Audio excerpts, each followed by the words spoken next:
Hi class, I am Zenobia Basin. I'll be taking you through Unit 6, Human Resource Management. Unit 6, Employee Compensation, Safety and Retirement.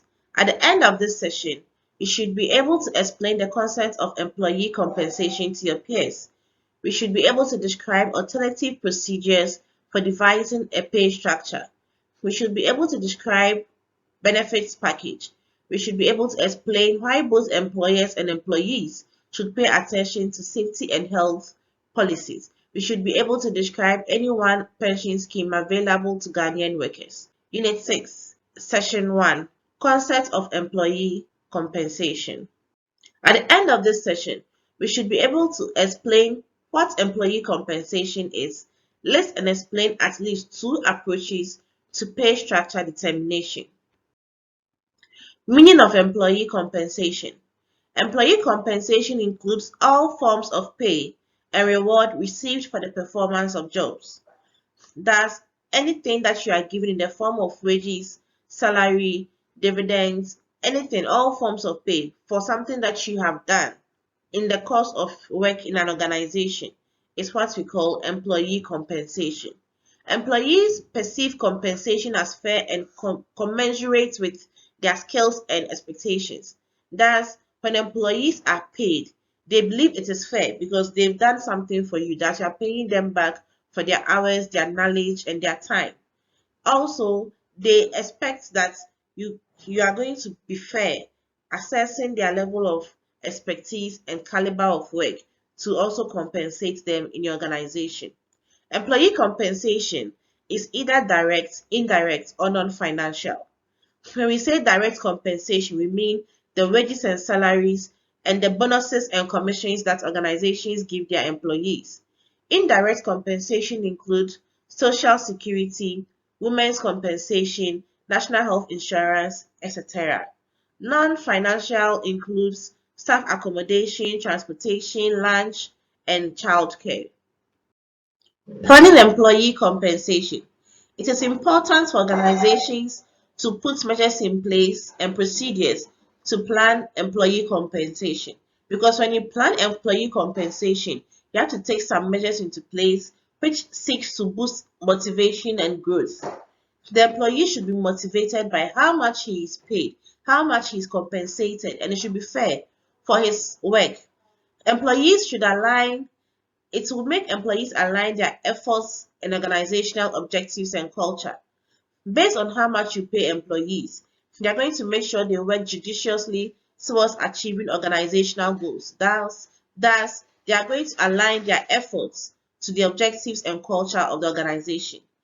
It should include assessing market rates and fitting it into organizational policies. This promotes competitiveness. Before an organization plans its compensation scheme, it should make sure that it assesses the market, done market analysis of how much employees of some caliber are being paid for their work done. This would help you attract competitive employees. That is, if you are being competitive enough to probably offer some incentives or packages that is not being offered by other organizations. It helps to maintain equity among employees. Fairness should be put in place when you want to plan compensation packages. Thus, if you fairly draw up your package for compensation, it's going to create equity among employees. They are going to see themselves that they are earning what is due them and not being cheated in the organization. It helps to control compensation budgets. It should include terms for appreciating employee job performance. What is a pay structure? A pay structure is a pattern of internal differentials between remuneration levels for various jobs, often expressed as a series of ascending grades or points. So a pay structure is a pattern, and it mostly defines internal differentials between how much a person at one grade is earning, what the person at that grade is doing, which is fair enough to pay the person the package that you are giving the person. And it is based on grades in order of ascending. So the pay structure is there, and how much every employee is earning based on what the employee does, the time that the employee does it, their responsibilities and duties, based on what the person is earning at a grade. everything is put in the structure.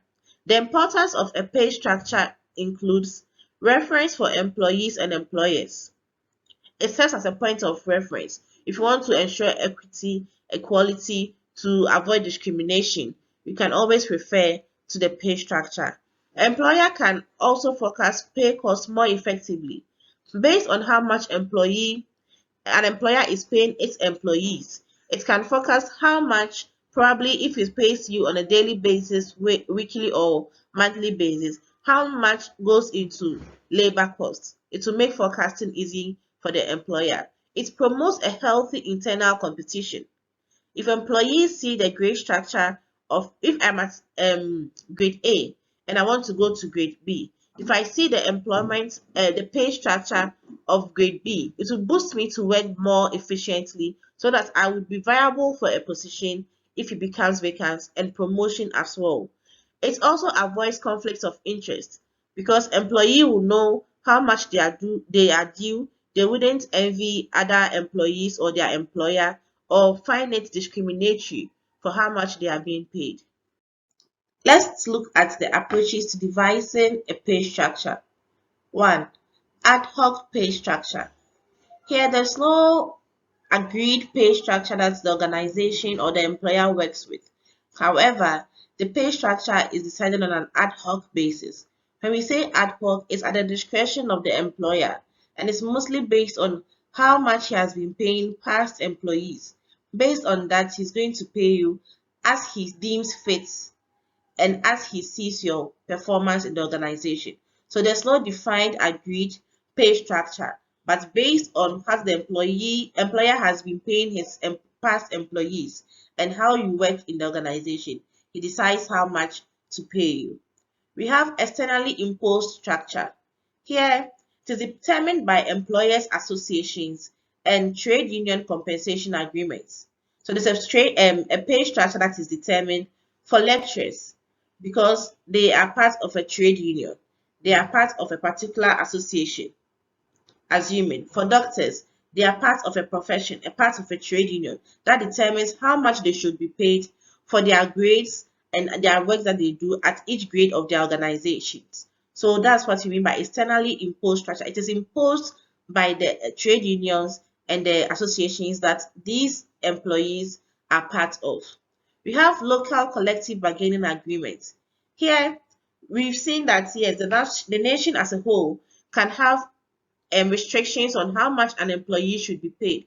However, based on a collective negotiation by the local trade unions, by the local committees, we are looking at how lecturers are able to go on strike and they're able to go and argue for more pay or to get higher compensation packages or better compensation packages.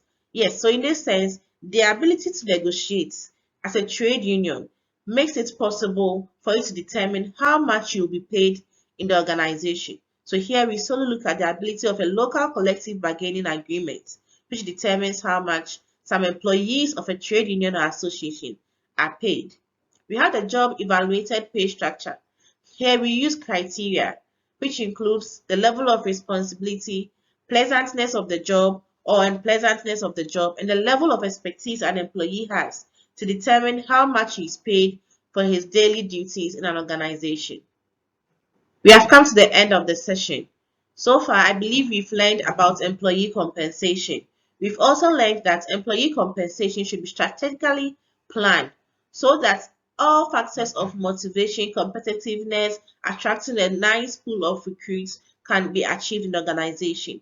We've also identified that organizations use pay structure because it has advantages for both the employer and employees. See you in the next unit. Bye.